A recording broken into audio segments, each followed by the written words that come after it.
है, जरा आप समझिए और सुनिएगा। समझ में आई ये बात? अगर समझ में आई तो हंसी आएगी,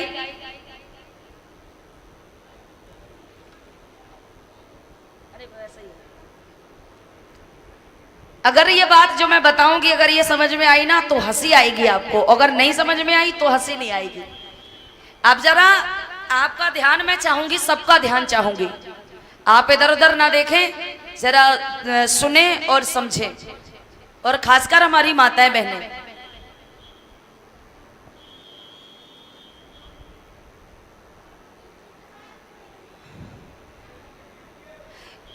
ये बाद में दे देना, तो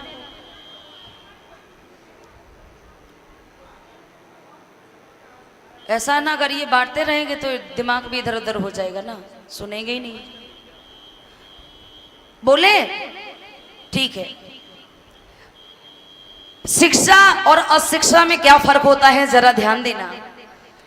एक अनपढ़ भैया थे, पढ़े लिखे नहीं थे, बिल्कुल भी पढ़े लिखे नहीं थे, मतलब काला अक्षर भैंस बराबर था उनका काम, बिल्कुल भी पढ़े लिखे नहीं थे। लेकिन जब वो बड़े हुए तो उनकी शादी हमारे ऐसे भैया जैसे लोगों ने उनकी शादी पता कैसे करवा दी, किस लड़की से? पढ़ी लिखी लड़की के साथ में। अब अनपढ़ भैया की शादी किसके साथ में हो गई? पढ़ी लिखी लड़की के साथ में। अब जब पढ़ी लिखी लड़की के साथ में शादी हो गई, वो लड़की घर आई, ससुराल में आई, तो जो बिना पढ़े लिखे होते तो वो दुनिया की गाली गलौज भी किया करते हैं। अब वो गाली गलौज करते हैं वो अनपढ़ भैया, तो उनकी बीवी को, पढ़ी लिखी बीवी को बिल्कुल भी गाली पसंद नहीं आती। किसी किसी के पति की आदत होती है तमाम गाली देना, गंदी गंदी गाली देते हैं किसी किसी के पति। हाँ, तो ये गाली गलौज ना किया करो, किसी को गाली ना दिया करो। अगर जो बात मानेगा तो वो अच्छे से ही मान जाएगा, और अगर नहीं बात मानेगा तो चाहे कितनी भी गाली दो, क्या वो भला कोई मानेगा बात? भोले लोगों, आज उनकी पत्नी जो है, उनकी पत्नी घर आई, वो जो पति जो है, अनपढ़ भैया जो हैं, वो तमाम गाली गलौज करते, और जब गाली देते तो उनकी पत्नी को अच्छी नहीं लगती है गाली। और भला गाली किसे अच्छी लगती? किसी को भी नहीं लगती अच्छी।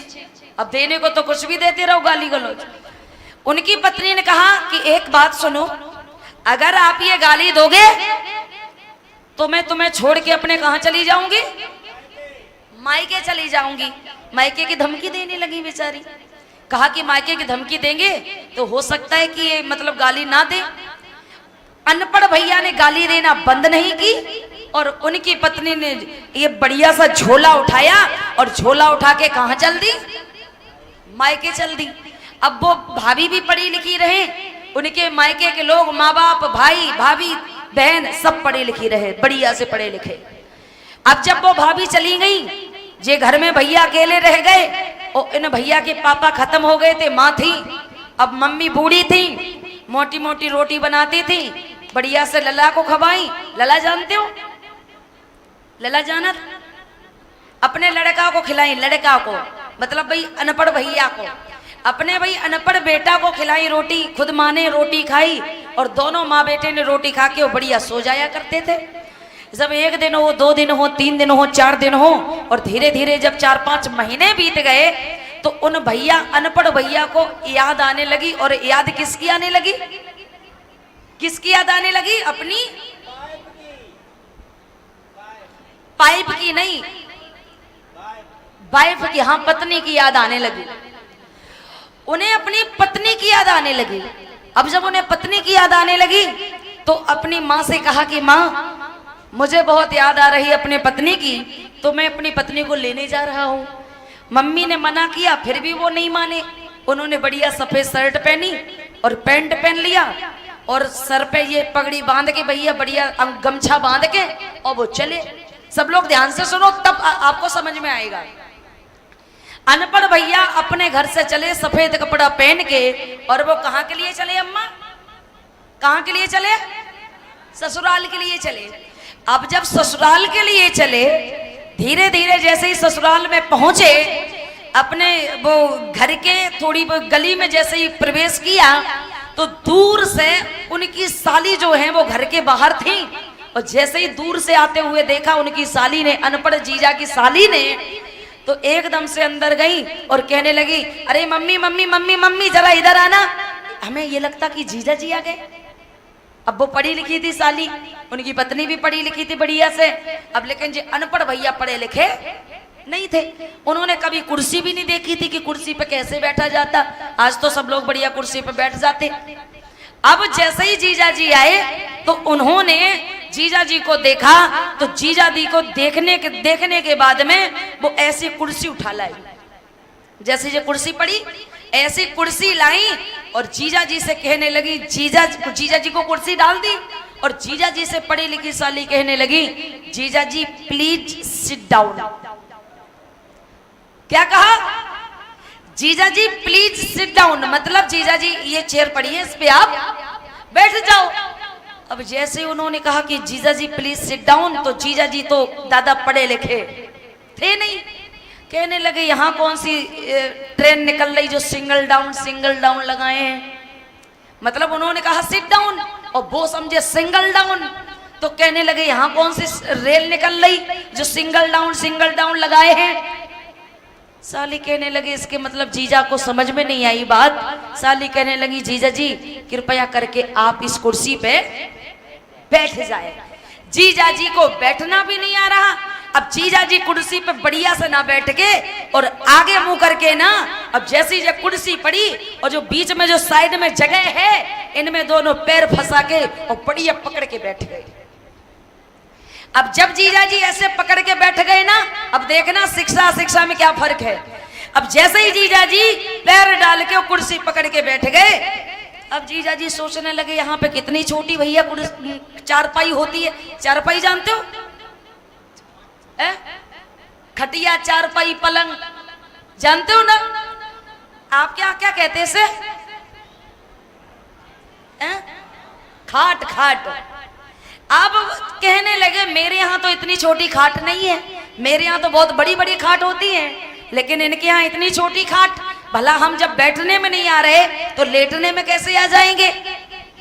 अब जीजा जी द्वारे पे बैठे, द्वार पे बाहर बैठे, लोग देखने वाले हंस रहे, ताली बजा बजा के हंस के चले जाते। सास ने देखा, कहने लगे कि एक तो मेरे दामाद बैठे ऐसे जोकर टाइम में, एक तो मेरी हंसी हो रही, तो एक काम करें, जीजा जी की कुर्सी जो है, अरे अपनी बेटी से कहा कि जीजा जी की, अपने जीजा की कुर्सी तुम अपने घर के अंदर डाल दो। घर के अंदर भैया कमरे में डाल दी कुर्सी, जीजा जी बैठ गए। अब ड्रामाबाजी जो कर रहे जीजा जी, तो वो घर के अंदर कर रहे, कमरा में तो कोई देख तो नहीं रहा। अब जैसे तैसे जीजा जी को चाय बना के लाई साली, बिस्किट, नमकीन और चाय। बिस्किट, नमकीन, चाय लेके आई। अब जीजा जी ने कभी नाश्ता नहीं किया था, जीजा जी ने कभी चाय भी नहीं पी थी। अब जैसे ही वो गरम गरम चाय लेके आई साली, तो जीजा जी कहने लगे, एक बात बताओ, ये जो गर्म पानी है, क्या हमें जुकाम है, क्या हमें बुखार है?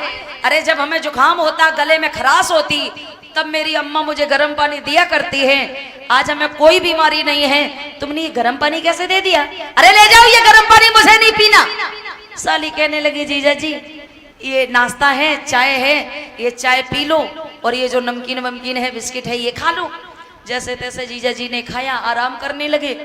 तब तक जीजा जी के लिए खाना बनाया गया, और जब खाना बनाया तो सब्जी मटर पनीर की बनाई गई, बढ़िया सब्जी। और तब तक घर पे नाना आए, नानी आए, मौसा जी आए, फूफा जी आए, रोटी सबके लिए बड़ी बड़ी होती है। लेकिन कहीं जीजा जी आ गए, दामाद आए तो कैसी होती? तो मेरे यहाँ पर ये होता है, हमारे यहाँ उत्तर प्रदेश में, यूपी में, कि सबके लिए बड़ी बड़ी रोटी पूड़ी चल जाएंगी, लेकिन अगर दामाद जीजा जी आ गए तो उनके लिए रोटी पूड़ी छोटी छोटी बनाई जाती, पानी के बतासे जैसे, पानी पूड़ी जैसी। अब बढ़िया छोटी सी पूड़ी बनाई, पनीर मटर की सब्जी और पूड़ी। अब बढ़िया थाली में लगा के ये बढ़िया से सब्जी और पूड़ी छोटी छोटी थी, तो उन्होंने 4-5 इकट्ठी रख ली पूड़ी, 4-5 एक साथ में रख ली पूड़ी, और जीजा जी के पास में गई। अब जीजा जी खाना को देख रहे, जीजा जी चिंता में पड़े हैं अब इसलिए चिंता में पड़े, विचार करने लगे कि एक तो मेरे घर पे जब मेरी माँ रोटी बनाती है मक्का की, मक्का जानते हो आप लोग, जब मेरे यहाँ बाजरे की या मक्का की रोटी अम्मा बनाती, माँ बनाती है तो बहुत बड़ी बड़ी रोटी बनती, लेकिन यहाँ पे बहुत छोटी छोटी पूड़ी बनी है। हम क्या करें क्या ना करें। अब वो छोटी छोटी पूड़ी थी, अब वो लेने किसे गए, वो उन्हें लेने अपने ससुराल किसे गए थे, अपनी पत्नी को लेने गए थे। अब सब 2 घंटे हो गए लेकिन पति पत्नी दोनों अभी मिले नहीं हैं।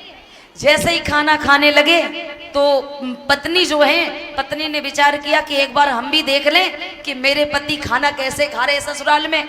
अब घर पे तो बैठ जाते बढ़िया से पैर पसार के और खाने लगते, यहाँ भी देख ले खाना कैसे खा रहे। अब यहाँ पे उन्होंने खाना खाना शुरू किया। कैसे शुरू किया, अब घर पे बड़ी बड़ी रोटी होती थी तो तोड़ तोड़ के खाते थे। अब वहां पे छोटी पूड़ी, एक पूड़ी उठाते, सब्जी मटर पनीर की वो भरते पूड़ी में और एक ही बार में खा जाते। अब एक पूड़ी उठाते, सब्जी लगाते, एक बार में खा जाते। तब तक उनकी पत्नी सामने से रोशनदान से देखने लगी, झांक के देखने लगी, देख ले मेरे पति कैसे खाना खा रहे। और जैसे ही उनकी पत्नी ने झांक के देखा तो तब तक इनके पति की नजर, मतलब दोनों पति पत्नी की नजर सामने मिल गई। अब उन्होंने, पत्नी ने देखा, हाय ये खाना तो बहुत मुंह भरे हैं, अब मुंह तो भरे ही है, एक एक पूरी पूरी पूरी खाई जा रहे तो मुंह तो भरा ही होगा। अब फिर देखा पत्नी ने, एक पूरी उठाते और उनके पति सब्जी लगाते, एक ही बार में खा जाते। अब उनकी पत्नी ने वहां से आवाज नहीं लगाई, उन्होंने आवाज नहीं लगाई चाचा, और वो वहां से पत्नी इशारा करने लगी और कहने लगी क्यों मेरे घर पे मेरी नाक कटाए हो, अरे कम से कम एक पूड़ी में से 2-2 टुकड़े तो कर लो। मतलब उन्होंने ऐसे कर दिया और कह दिया एक पूड़ी में मतलब 2-2 टुकड़े कर लो। अब वो समझने लगे इसके मतलब मेरी पत्नी जो है वो बहुत होशियार है, मेरी पत्नी होशियार है। मेरी पत्नी कह रही अरे घर पे तुम मक्का की बाजरा की रोटी 4-4 खा जाते हो, एक एक पूड़ी से क्या होता, कम से कम 2-2 तो खाओ। अब वो उन्होंने इशारा किया एक पूड़ी में। अब जो अच्छा बिना पढ़ा लिखा जो होता वो दिमाग बहुत लगाता, बिना मतलब का दिमाग लगाता। अब उनकी पत्नी ने कहा एक पूड़ी में 2 टुकड़े कर लो, लेकिन उन्होंने समझा कि वो कह रही 2-2 पूड़ी खाओ। अब वो 2-2 पूड़ी चाचा उठाते, सब्जी लगाते और एक ही बार में गप पकड़ जाते। अब जैसे ही उन्होंने 2-2 पूड़ी चालू की, उनकी पत्नी कहने लगी अरे तुमने सिरिया, तुमने तो मेरी नाक कटा दी। क्या कहा, 2-2 पूड़ी खा के तुमने तो मेरी नाक कटा दी, कोई देखेगा क्या कहेगा।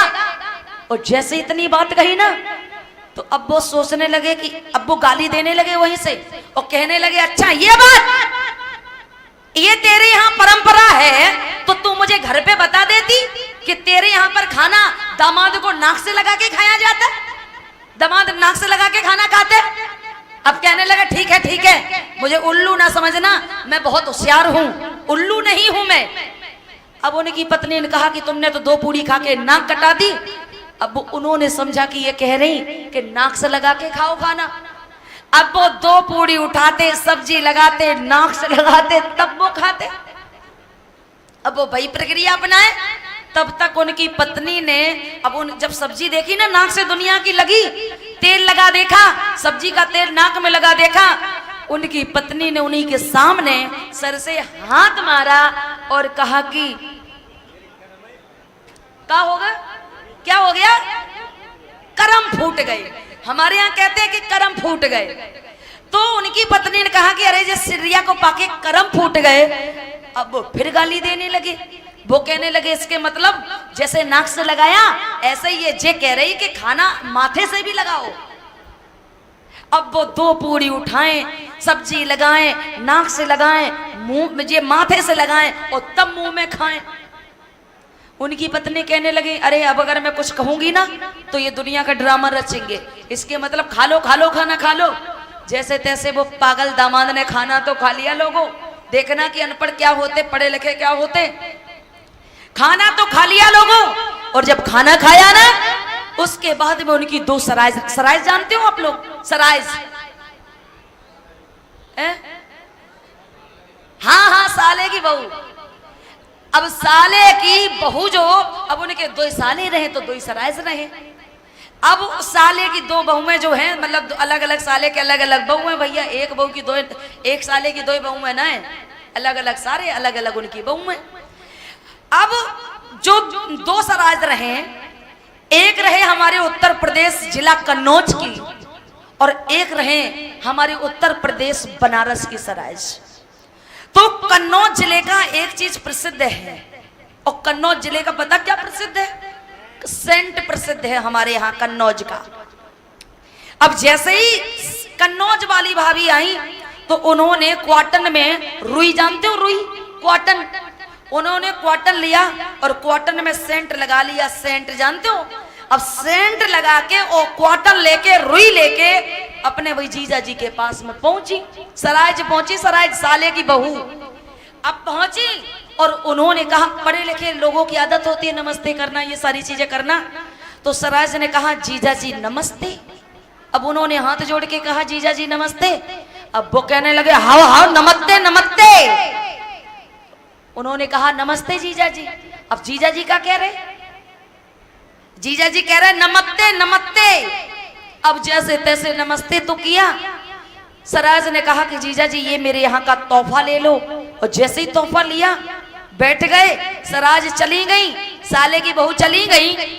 अब रख के बैठे हैं, बढ़िया से खुशबू सूंघ रहे, खुशबू तो बढ़िया आ रही। इसके मतलब हमने पनीर मटर और पूरी खा ली ज्यादा, तो हमें ये लग रहा कि ये कोई बढ़िया खाना पचाने वाली टैबलेट देके गई है भाभी जी। हाँ, अब वो देके क्यों गई? सेंट का क्या किया जाता? सेंट का क्या करते हम लोग? क्या करते हो? कपड़े में लगा लो, कपड़े जो कॉटन बचता वो कान में घुस लो तो खुशबू आती रहती। लेकिन उन्होंने क्या किया? उन्होंने समझा कि ये टैबलेट है बढ़िया खुशबू वाली, रोटी पचाने वाली, खाना पचाने वाली, रखे रहे हाथ पे, और एक ही बार में क्या कर गए? खा गए। तब तक उनकी पत्नी आई। उनकी पत्नी ने कहा कि भाभी जो सेंट लेके आई थी वो सेंट का क्या किया? तो वो पता क्या कहने लगा, हमने समझा कि रोटी पचाने के लिए ये कोई टैबलेट थी, हम तो उसे खा गए। उनकी पत्नी ने कहा कि वो खाना नहीं था तुम्हें, अरे वो तुम बढ़िया लगाते कपड़ों में, और कपड़ों में लगाने के बाद में अपने कान में घुस लेते। कहा कि ठीक है अब की बार मैं यही करूंगा, अब की बार में मैं यही करूंगा। उन्हें ये ना पता रहे कि अब की बार जरूरी थोड़ी कि कन्नौज किया जाए। अब तब तक आ गई वो कहां की? बनारस की आ गई, बनारस की। और बनारस का क्या प्रसिद्ध है? खा के पान बनारस वाला, खुल जाए बंद अकल का ताला।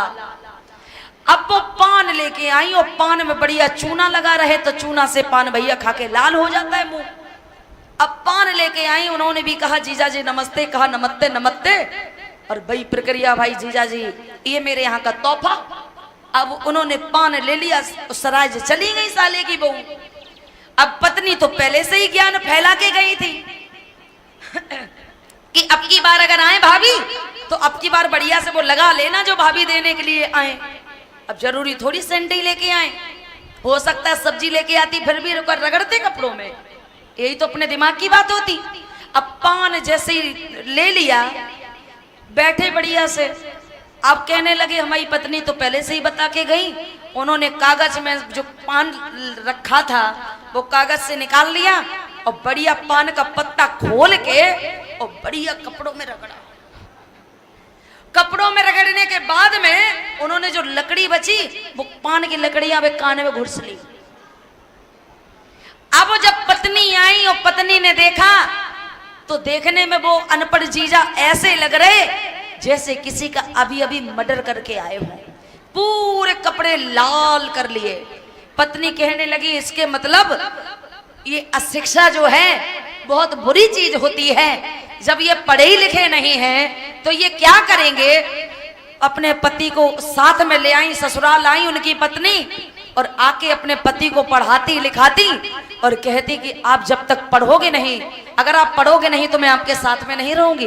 और एक पत्नी ने अपने पति को पढ़ाने का काम किया और उसके बाद में वो बढ़िया, अगर पढ़ोगे नहीं, छोटे छोटे बच्चे हैं, अगर ये पढ़ेंगे नहीं तो खाने वाली चीज को लगा लेंगे, वो लगाने वाली चीज को खा लेंगे। अगर पढ़ोगे लिखोगे तो बढ़िया सोच समझ के लगाओगे। बोलिए भगवान बुद्ध की दया है। आवाज नहीं आ रही है, एक बार तेजी से बोलिएगा। बोलिए भगवान बुद्ध की दया है। आइए सभी मेरे साथ में ये गीत गाएंगे।